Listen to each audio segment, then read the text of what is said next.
స్వేచ్ఛ తల్లిదండ్రులు కన్నీరు మున్నీరుగా విలపిస్తూ ఉన్నారు. స్వేచ్ఛ కుటుంబం లెఫ్ట్ భావజాలాలున్న కుటుంబం, కమ్యూనిస్ట్ భావజాలాలున్న కుటుంబం స్వేచ్ఛ కుటుంబం. ఆమె ఒక్కగానొక్క కూతురు. తండ్రి శంకరన్న అని పిలుస్తారు. లెఫ్ట్ భావజాలలో ఉన్న వ్యక్తి, కమ్యూనిస్ట్ భావజాలలో ఉన్న వ్యక్తి. తల్లి పేరు శ్రీదేవి. వాళ్ళిద్దరికీ స్వేచ్ఛ ఒకే ఒక్క సంతానం. కమ్యూనిస్ట్ భావజాలాలున్న కుటుంబం కాబట్టి ఒకే ఒక బిడ్డను కనాలని అనుకున్నారు. ఆ బిడ్డను కూడా ధైర్యంగా పెంచాలనుకున్నారు. భయం అన్నది తెలియని బిడ్డగా తమ బిడ్డను పెంచాలని అనుకున్నారు. అందుకే తనకి పూర్తి స్వేచ్ఛనిస్తూ కూడా పెంచారు. ఎక్కడ ఆమె నిర్ణయాలు, ఏ నిర్ణయం తీసుకున్నా నువ్వు స్వేచ్ఛగా తీసుకో, ధైర్యంగా తీసుకో, సమాజానికి హితమైన నిర్ణయాలు తీసుకో అని ఆమెను ధైర్యంగా చెప్పేవారు.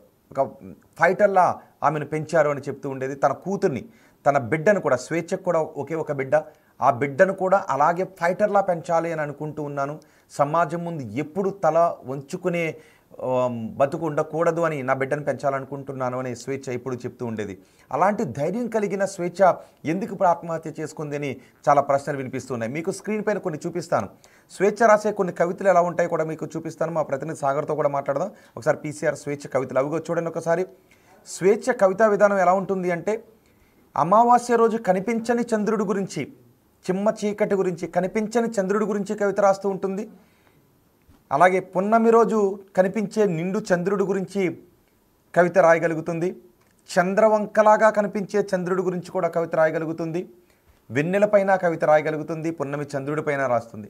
ఉదయించే సూర్యుడిపైన, అస్తమించే సూర్యుడిపైన, వీచే గాలిపైన, నిశ్శబ్దం పైన, వీటన్నిటిపైన ఇలా తన కవితలో సమాజాన్ని మేలుకొలిపే, సమాజాన్ని ప్రశ్నించే భావజాలంతో ఈ కవితలన్నీ కూడా రాస్తూ ఉంటుంది. చూడండి ఒకసారి. అదిగో, మన తెలంగాణను పరాయి శక్తులు, పరాధీన శక్తుల నుంచి కాపాడుకుందాం.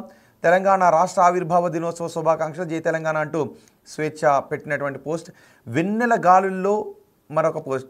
వెన్నెల గాలుల్లో నా ఎదురుగా నువ్వు వచ్చి పక్కన కూర్చుంటే మల్లె చెట్టు విరగబూసింది. ఇట్లా చాలా కవితలు స్వేచ్ఛ కలం నుంచి జారువాలని ఉంటాయి. మట్టెపూల వాసన అని కూడా ఒక కవిత రాసింది.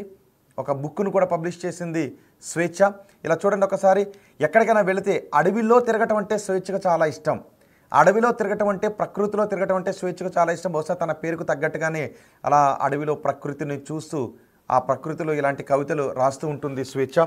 అందుకే స్వేచ్ఛను తన మిత్రులందరూ కూడా ఇష్టపడుతూ ఉంటారు. ఇప్పుడు స్వేచ్ఛ మరణించింది, ఆత్మహత్య చేసుకుందనే విషయం తెలిసి ఒక్కసారిగా జర్నలిస్టులందరూ ఆవేదనకు గురవుతున్నారు. స్వేచ్ఛ ఏంటి, ఆత్మహత్య చేసుకోవటం ఏంటి, నిజమా అబద్ధమా, స్వేచ్ఛేనా, ఇలా వాకప్ చేయడం మొదలుపెట్టారు. కానీ ఇప్పుడు స్వేచ్ఛ తల్లిదండ్రులు స్వేచ్ఛ మరణానికి కారణం ఆమె కలిసి ఉంటున్న పూర్ణచంద్రరావు స్వేచ్ఛను మరణించే విధంగా ప్రోద్బలానికి గురి చేశారు, ఆమె బ్రెయిన్ వాష్ చేశాడు అని ఆమె తల్లి కూడా ఆరోపిస్తున్నారు. ప్రస్తుతం చిక్కడపల్లి పోలీస్ స్టేషన్లో కూడా కంప్లైంట్ చేశారు. మా ప్రతినిధి సాగర్ ఉన్నారు పూర్తి సమాచారం అందించడానికి. సాగర్, స్వేచ్ఛ ఫోన్ను కూడా పోలీసులు స్వాధీనం చేసుకున్నట్టుగా తెలుస్తూ ఉంది. కుటుంబ సభ్యులు ఈ మరణానికి కారకులు, ఆమెను మరణించే విధంగా, ఆత్మహత్య చేసుకునే విధంగా పురుగొల్పారు అని ఆమె తల్లిదండ్రులు చెప్తున్నారు. ఆత్మహత్యే కానీ ఆత్మహత్యకు పురుగొల్పారు అని చెప్తున్నారు. సో ఆమె ఫోన్ కూడా పోలీసుల దగ్గర ఉన్నట్టుగా తెలుస్తోంది. అందులో ఏదైనా డేటా ఉందా? ప్రస్తుతం గాంధీ ఆసుపత్రి దగ్గరే ఉన్నట్టున్నారు. పోస్ట్మార్టం పూర్తయిందా? ఏంటి అక్కడ పరిస్థితి? ఎస్ రోహిత్, కొద్దిసేపటి క్రితమే చిక్కడపల్లి పోలీసులతో పాటుగా స్వేచ్ఛ తండ్రి గాంధీ మార్చురి వద్దకు చేరుకున్నారు. పోస్ట్మార్టంకి సంబంధించినటువంటి ప్రక్రియ కొద్దిసేపటి క్రితమే ప్రారంభమైంది. మరికొద్దిసేపట్లో పోస్ట్మార్టం పూర్తయిన అనంతరం స్వేచ్ఛ మృతదేహాన్ని కుటుంబ సభ్యులకు అప్పగించున్నారు. అయితే ఇంతకు ముందు ఏదైతే చిక్కడపల్లి పోలీసులకు స్వేచ్ఛ తల్లిదండ్రులు ఫిర్యాదు చేశారు. అనేక అనుమానాలు ఉన్నాయి. పూర్ణచందర్తో ఉన్న విభేదాల కారణంగానే తమ కూతురు స్వేచ్ఛ ఆత్మహత్య చేసుకుందన్న అంశాలు కూడా వాళ్ళు ఫిర్యాదులో పేర్కొన్నట్లుగా కూడా తెలుస్తుంది.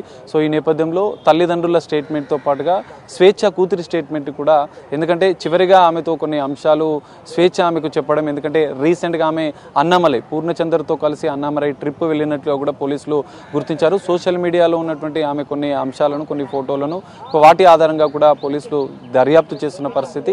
స్వేచ్ఛ ఫోన్ని కూడా సీజ్ చేసినటువంటి పోలీసులు FSLకు పంపించిన అనంతరం అందులో చివరిగా ఎవరితో మాట్లాడింది, వాట్సాప్ చాటింగ్ ఏంటి, ఆమె ఆత్మహత్య గల కారణాలు ఏంటి అంశాలను కూడా పూర్తిగా పోలీసులు పూర్తిస్థాయి దర్యాప్తులు తేలాల్సి ఉంది. అయితే తల్లిదండ్రులు ఖచ్చితంగా ఆరోపణలు చేస్తున్నారు. ఎందుకంటే గత కొన్ని రోజులుగా పూర్ణచందర్ తమ కూతుర్ని వేధింపులకు గురి చేస్తున్నాడు. ఆ అంశాలు తమతో పంచుకుంది, కానీ మేము ఎన్నోసార్లు ఆమెకు హెచ్చరించినా కూడా ఆమె అందులో నుంచి బయటకు రాలేకపోయింది అన్న అంశాలు కూడా తల్లిదండ్రులు తమ స్టేట్మెంట్లో చెప్పినట్లుగా కూడా తెలుస్తుంది. పూర్ణచందర్ ఇంతకు ముందు అనేక మంది అమ్మాయిలను కూడా 2-3 అమ్మాయిలను ఇదే తరహాలో మోసం చేసినట్లుగా కూడా తల్లిదండ్రులు తమ ఫిర్యాదులో తమ స్టేట్మెంట్లో చెప్పారు. సో అనేక మార్లు తమ కూతురితో విభేదాలు వచ్చినప్పుడల్లా తాము సర్ది చెప్పే ప్రయత్నం చేశాం. తరచూ చిక్కడపల్లిలో ఉన్నటువంటి నివాసానికి కూడా తను వచ్చేవాడు, మాట్లాడేవాడు అన్న అంశాలు కూడా వాళ్ళు ఫిర్యాదులో పేర్కొన్నారు. మరి తమ కూతురు కూడా కొన్ని కీలక అంశాలు స్టేట్మెంట్లో చెప్పినట్లుగా కూడా తెలుస్తుంది. సో వీటి ఆధారంగా పూర్తిగా చిక్కడపల్లి పోలీసులు అయితే దర్యాప్తు చేస్తున్నారు. ఫోన్ని సీజ్ చేయడంతో పాటుగా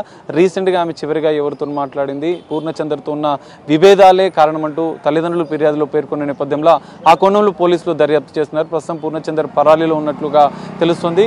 పోస్ట్మార్టం ప్రక్రియ అయితే కొద్దిసేపటి క్రితమే ప్రారంభమైనట్లుగా కూడా తెలుస్తుంది. అయితే ఎంతో మందికి ఆదర్శంగా ఉండే స్వేచ్ఛ, ఎంతో ధైర్యవంతురాలు, అనేక సామాజిక అంశాలపై చైతన్యం కలిగించే విధంగా మహిళల హక్కులు, స్వేచ్ఛ అనే అంశాలపైన కూడా ఆమె అనేక మార్లు జర్నలిస్ట్గా ఉంటూ, యాంకర్గా ఉంటూ అనేక అంశాలపై స్పందించే స్వేచ్ఛ ఒక్కసారిగా ఆమె ధైర్యం కోల్పోయి విగత జీవిగా పడి ఉండడంతో యావత్తు జర్నలిస్టు లోకం కూడా కన్నీరు మున్నీరుగా విలపిస్తున్న పరిస్థితి. గాంధీ మార్చురి వద్దకు ఆమె సన్నిహితులు, జర్నలిస్టులు కూడా అనేక మంది చేరుకున్న పరిస్థితి కనిపిస్తుంది. మనం ఒకసారి చూద్దాం. ఆమె ఎన్నో సామాజిక అంశాలపైన ఆమె స్పందిస్తూ ఎన్నో కవితలు, రచనలు చేసింది.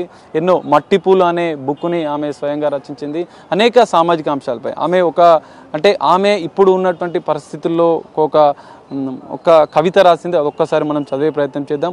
ఉండకుండా పోకు, ఉండకూడని చోటికి పోకు, నువ్వు లేని చోట నీ ఉనికి కోసం చూడకు, కాలం లోపలి కాలం గడిచే కొద్దీ మారుతుంటుంది, ఎదురు చూస్తుంది, ఎద బరువు మోస్తుంది, అలసిపోతుంది, అలిగిపోయింది, పగిలిపోయిన వేళ కనుమరుగైపోతుంది, కాలాన్ని దాచిన కాలం శవమైపోతుంది. ఆమె ఎంతో అంతర్లీనంగా ఆమె సామాజిక స్పృహ కావచ్చు, ఆమె సామాజిక చైతన్యంతో ఎన్నో కవితలు రాసింది. జర్నలిస్ట్గా కూడా అనేక మందిని చైతన్యం కలిపే విధంగా ఆమె వార్తలు కూడా చదివేదన్న అంశాలు కూడా వస్తున్నాయి. ఆమె చివరిగా ఆమె రాసినటువంటి అందులో కూడా ఎంతో అంతరార్థం ఉంది. శవమైపోతుంది అంటూ కూడా ఆమె ఒక ఉండకుండా పోకు కాలానికి సంబంధించిన అంశమే కావచ్చు, ఆమె అనేక అంశాలపైన ఈ విధంగా రచనలు చేసింది. కానీ చివరిగా ఆమె విగత జీవిగా శవమైపోయి ఈరోజు మనకు ఎంతో బాధగా ఆమె కుటుంబం కన్నీరు మున్నీరుగా విలపిస్తుంది. ఎందుకంటే ఒక్కగానొక్క కూతురిని ఎంతో చైతన్యంగా వామపక్ష భావజాలు ఉన్నటువంటి తల్లిదండ్రులు ఎంతో సమాజంలో ఒక మహిళ ఎలా ఉండాలి, చైతన్యంతో ఉండాలి, ఎంత ధైర్యంగా ముందుకు వెళ్ళాలన్న అంశాలతో వాళ్ళు ఆ కూతురిని పెంచారు. సో ఆమె అదే చైతన్యంతో ముందుకు వెళ్ళింది. జర్నలిస్ట్గా ఎన్నో సామాజిక అంశాలపై స్పందిస్తూ ఆమె ముందుకు వెళ్ళి ఎంతోమందిని చైతన్యం చేసింది.